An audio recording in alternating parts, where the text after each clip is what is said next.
네, 외교부 제1차관을 지낸 최종권 연세대 교수와 함께합니다. 어서 오세요. 네, 안녕하셨습니까? 네.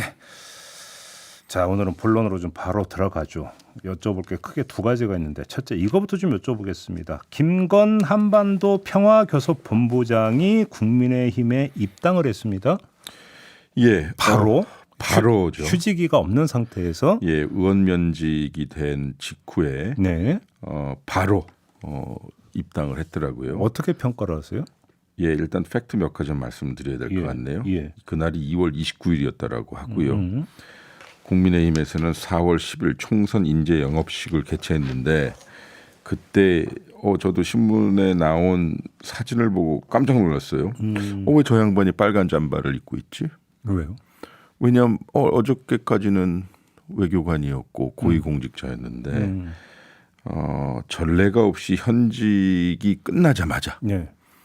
여의도로 직행하는 고위 외교관 1호가 되었습니다. 잘 아실 거 아니에요? 예, 제가 1차관이었을 때 저 밑에서 차관보를 하셨고요. 뭐 점잖은 분이에요. 저는 그리고 강경환 외교장관의 특별보좌관으로도 일을 했었고요. 예. 우리 정부 후반기에 이런저런 공을 인정받아 주 영국 한국 대사로 임명을 했고요. 예. 그런데 윤석열 정부 들어서자마자 가을인가요? 22년 가을에 한반도 평화교섭본부장으로 온 것입니다. 예. 한 가지 제가 좀 미리 좀 자락을 깔아야 될 것 같은데요. 이 사안을 논평하는 것이 특정인의 특정 정당 입당을 제가 비판하고자 하는 것이 아니라요. 대한민국의 북핵 관련 외교 문제, 교섭 문제, 예. 그리고 국제 무대에서 대응을 다루는 하는 고위 외교관이 한반도 평화교섭본부장인데요. 이를테면 차관급 인사여서 매우 중요한 자리입니다. 그리고 옛날에 육자회담에서 예. 육자회담 수석 대표가 맞습니다. 이 자리가 이제 수석 대표였죠. 맞습니다. 그러니까 한반도 그래서 이 문제는 그 특정 정당이 입당하는 것이 무슨 의미인지 좀 짚고 가고 싶어서요. 네. 제가 약 한 달 전에도 이상하게도 윤석열 정부의 외교안보에 요직에 있는 분들이 소위 돌려막기식 그리고 너무 잦은 교체 예. 뭐 심지어는 총선을 앞두고 출마 결국은 외교안보직 예. 그 외교안보 분야의 특수성이 너무 간과된 채 너무 국내 정치공학에 휘말리는 것 아니냐라는 문제를 제기했는데요. 우리 한반도 평화교섭본부는요. 북한과 관련된 모두 외교 활동을 총괄하는 핵심 부서입니다. 그러니까 외교부 안에서 보더라도요. 이게 통상 저희는 14층이라고 그랬어요. 이 교섭본부가 14층에 위치되어 있거든요. 그래서 이 엘리베이터를 타도 14층을 누르는 사람들은 좀 달리 보인다고 우리 직원들이 이야기했어요. 왜냐하면 한반도의 평화를 교섭하는 본부이기 때문에 상당히 보안 규정도 높고요. 네. 그리고 외교부 내 자체 통일부 혹은 국정원이라고 할 만큼 이 북한 관련된 정보 혹은 북한과 관련된 외교 정보를 다루는 거라 통제가 심했습니다. 속칭 되게 셌던 파트. 예. 그래서 교섭본부장을 차관급으로 둡니다. 참고로 외교부는 당연히 장관이 한 분 있고요. 1차관, 2차관이 2명 있는데 또 차관급 인사가 2명이 더 있습니다.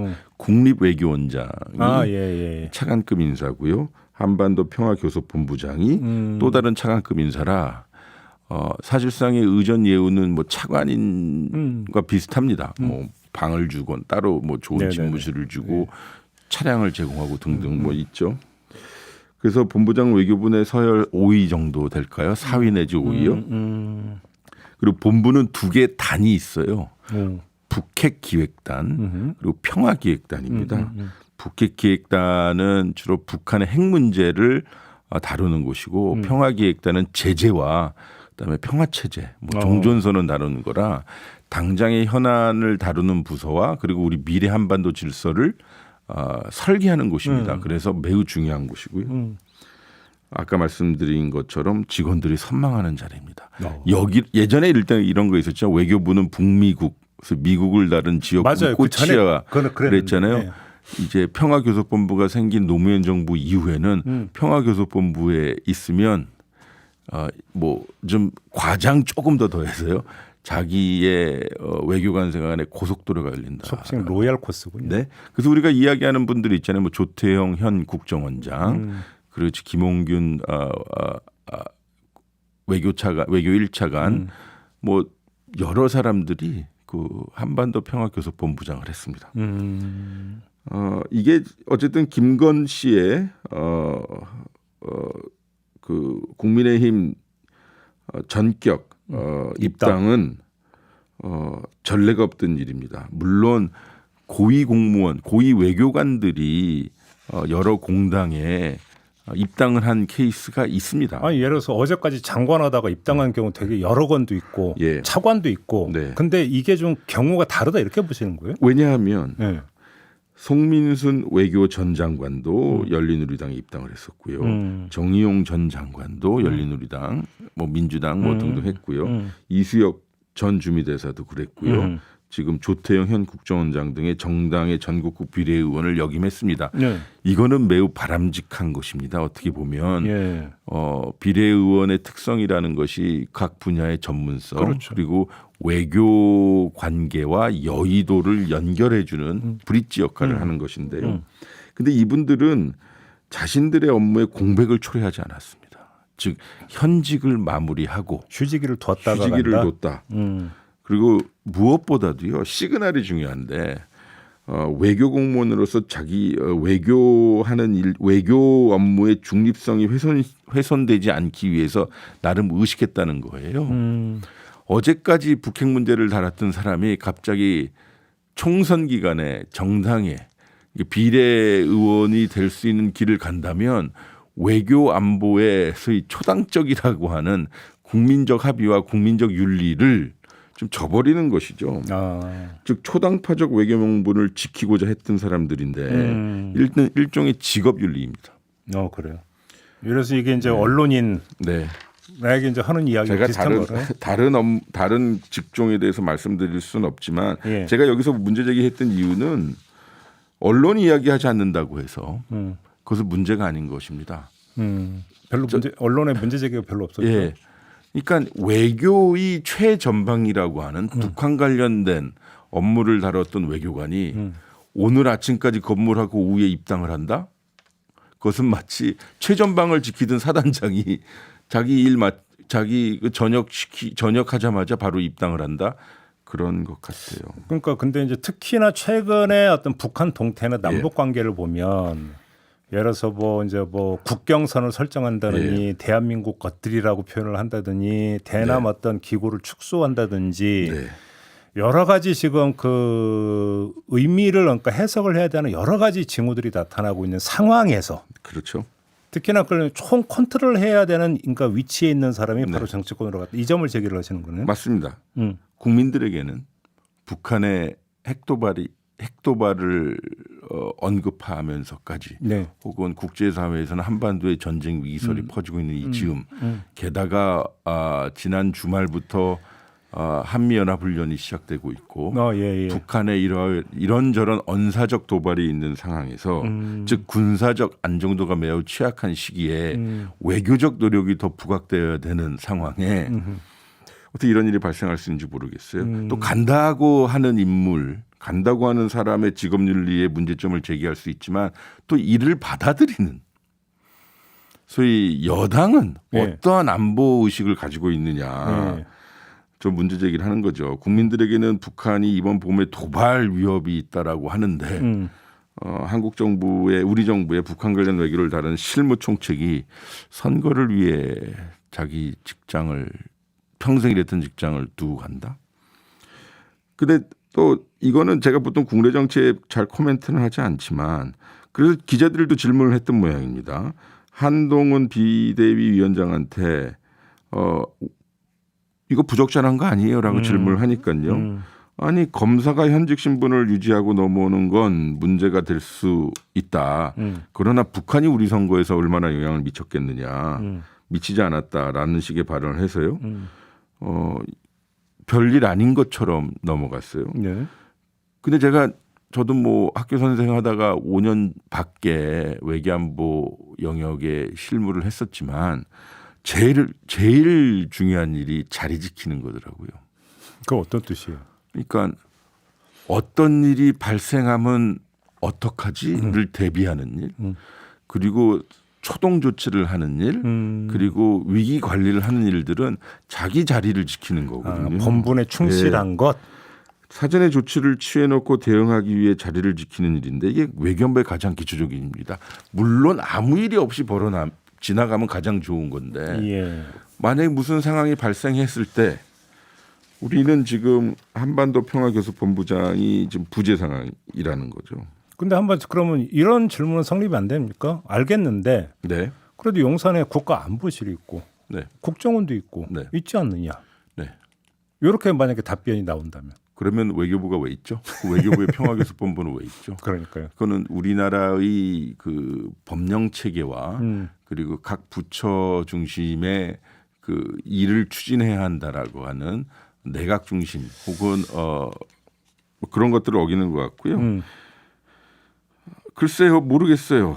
뭐 이게 뭐라고라고 얘기하는데 제가 근본적으로 제기하는 문제는 최소한 외교안보 영역에 종사하고 있는 소위 프로페셔널들, 프로들은 좀 정치 영역으로부터 특히 선거 영역으로부터 최소한 현직에 있을 때는 좀 놔두는 것이 좋지 않냐, 좀 절연시키는 것이 좋지 않냐라는 생각이 들어요. 안보실 차장 출신도 이번에 출마하고 그러던데. 아, 그렇죠. 제 말이 그 말이에요. 그러니까 조금 전에 이제 교수님은 가겠다는 사람과 받아들이는 사람만 이야기를 했는데 허락한 사람도 사실은 그렇게 놓고 본다면 그 이제 마인드의 어떤 그 부분을 한번 좀 따져볼 필요는 있다. 이런 얘기를 연결해 주시는 맞습니다.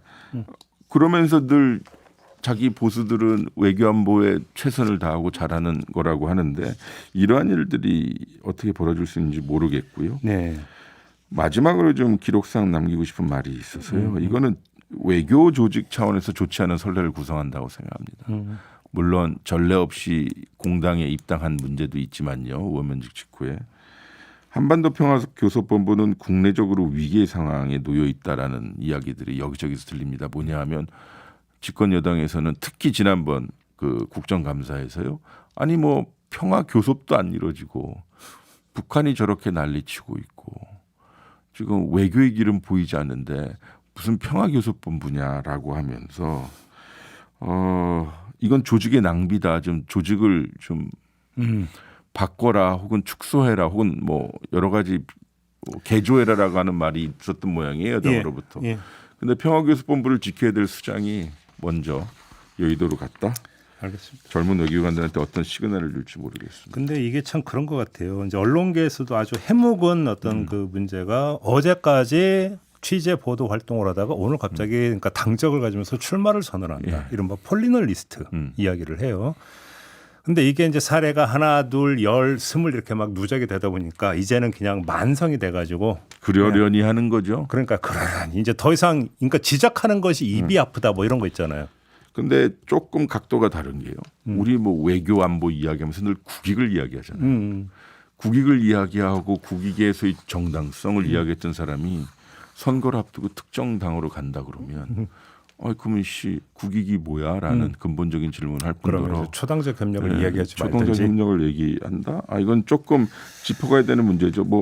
많은 분들이 특히 외교가에서는 걱정을 하시는데 저도 좀 그거를 좀 이렇게 말씀드리고 싶어서 이 건을 이야기하는 거고요. 김건 씨는 저도 개인적으로 잘 알고요. 그분을 이렇게 특별히 공격하기 한 것이 아니라 아무튼 그렇다는 것입니다. 이른바 그 강호의 도 이걸 말씀하신 걸로 이해를. 너무 저에게 어려운 말이 이거 상도덕 그런 무협지를 많이 그런 겁니다. 죄송합니다. 네. 두 번째 주제로 넘어가도록 하겠습니다. 윤석열 대통령의 3.1절 기념사 요기 좀 해야 되는데 이건 이제 그 행정안전부의 이제 그 홍보물 얘기하는 건 아니고요. 맞아요. 그 홍보물 좀 보셨어요? 예. 일감이 어떠셨어요? 그 홍보물. 아유 참. 네? 아니, 어떻게 그런 실수가 나올 수가 있을까요? 아까 JB타임스 들으니까 신경을 안 썼다라고 말씀하시는데 사고라고 봐요. 그러나 이것이 반복이 되면 의도가 있다라는 것이고 연결이 되는 거잖아요. 자꾸 말씀드렸다시피 장병 교육 거기에는 독도가 분쟁적이라고 얘기하고 외교부 홈페이지에는 거기 독도에 우리 제외공간 아이콘이 있고 그리고 위대한이 있고 뭐 그러네요. 하얼빈이 나오면 이게 반복이 되면 아니, 저는 3.1운동에 하얼빈이 나올 거라고는 상상조차 해본 적이 없거든요. 아니 이게 뭐 안중근 의사고 뭐가 이게 지금 뭐 뭔가 헷갈릴 수도 없는 거예요. 하얼빈이 무슨 죄예요? 그러니까 아유 참 이거는 일을 안 하는 거고요. 그러니까요. 예, 또 너무 세게 얘기하면 또 실무가 다칠까봐 말씀을 좀 주저하게 되는데 책임은 정권에게 있는 것입니다. 알겠습니다. 근데 오늘 여쭤보고자 했던 건 그건 아니고 윤석열 대통령이 3.1절 기념사를 했는데 통일을 상당히 강조를 했어요. 네. 일단 좀 총평부터 한번 좀 여쭤보겠습니다. 사실 대한민국 대통령의 3.1절 연설 그리고 8.15 강복절 연설은 매우 중요한 연설입니다. 그렇죠. 저도 청와대에서 있으면서 그리고 이 대통령의 연설을 기획하는 팀에 있었고 이것은 한 달 반 정도부터 가동이 됩니다. 그때부터 준비해요? 예, 물론 정부에 따라 다르겠습니다만요. 근데 윤석열 대통령의 연설의 키워드는 통일을 강조하기 위해 자유라고 하는 소위 네, 맞아요. 이 뭐라 징검다리 혹은 대명사 일종의 프레임을 말씀을 많이 하셨는데 누차 강조하지만 소위 윤석열 정부의 자유가 무슨 뜻인지 좀 알고 싶어요. 그러니까 좀 제가 철학적으로 말씀드리면 장자쿠 루소라고 하는 철학자가 있는데 이 세상에는 네 가지 진실이 있대요. 너의 진실, 나의 진실, 그들의 진실, 진실 그 자체인데 그러면 나의 자유, 윤의 자유, 우리 모두의 자유, 그 자유 그 자체를 설명을 해야 되거든요. 정치적인 영역에서는요. 내가 생각하는 자유란 이것이야라고 중요하게 얘기해야 되는데 3.1절 운동, 3.1 운동 또한 자유를 위한 것이었다라는 것으로 이해되는데 모든 것이 자유로 설명이 된다면 아무것도 설명이 안 되는 거거든요. 네. 그러니까 제가 이해하는 수준에서는 당시 독립운동이 민족자결주의, 반식민주의, 반제국주의, 반일주의 등으로 합쳐지거나 각각의 입장에서 독립운동을 한 것이었거든요. 민족 자결주의라고 하는 것들은 사실은 엄밀하게 보면 자주라는 개념과는 연결이 될 수 있을지언정 그렇죠. 자유하고는 바로 뭔가 매치될 수 있느냐의 부분이 예, 있겠죠. 이게 뭐 윌슨의 민족자결주의 나온 것이고 이거 국제정치에서 이걸 그래서 리버럴리즘, 자유주의라고 해석하고는 있지만 그래서 제가 여쭙는 겁니다. 네. 그의 자주와 당시의 자유가 다르냐 이건 거고요. 우리나라가 그리고 또 한편으로는 제 입장에서 논평을 좀 전반적으로 드린다면 호국에 대한 개념이 좀 우리하고 다르다라는 생각. 그 무슨 얘기예요? 그 얘기가? 그러니까 우리나라가 군부 독재와 권위주의 독재 시절을 거쳤죠. 네. 그 당시에는 반공 이념에 입각해서 북한과의 전쟁과 대결 그리고 그 과정에서 희생되신 분들에 대해 보훈이라는 개념이 상당히 강했어요. 이걸 소위 호국보훈이라고 한 거죠. 그러나 호국이라는 개념은 사실 구한말 때부터 등장하기 시작하는 거거든요. 그 단어가? 그러니까 의병활동, 그렇죠. 국권상실, 그렇죠. 이후 나라를 되찾기 위해서 희생했던 독립운동이 사실상 어떻게 보면 호국 보훈의 넘버 원이라고 할 수 있죠. 첫 번째 개념이고요.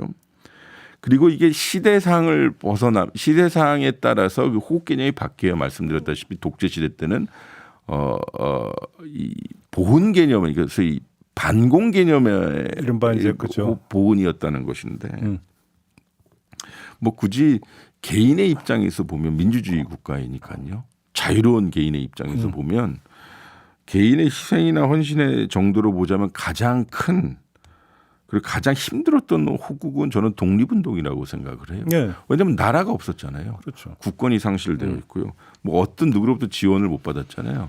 그래서 3.1 운동을 재조명해 보면 당시 사회 지도자들이 아니라 학생, 머슴, 장돌뱅이, 심지어 기생, 네, 맞아요. 나무꾼 할 것 없이 일반 민중들이 광범위하게 참여했던 것이고. 통영에서 이제 네. 이제 여성들이 네, 맞아요. 뭐 만세 운동하고 했던 것도 유명한 사건이었거든요. 그래서 따라서 나라 이름 백성들 모두가 주역이었다는 것이 네. 중요한 거죠. 무장 독립운동도 홍범도 장군의 시기에 접어들면 포수와 같은 일반 민중들, 농민들이 한 것이었죠. 네. 그래서 심지어 뭐 아까 안중근 의사 말씀하셨지만 안중근 의사도 포수 출신이라는 거잖아요. 사냥꾼이요.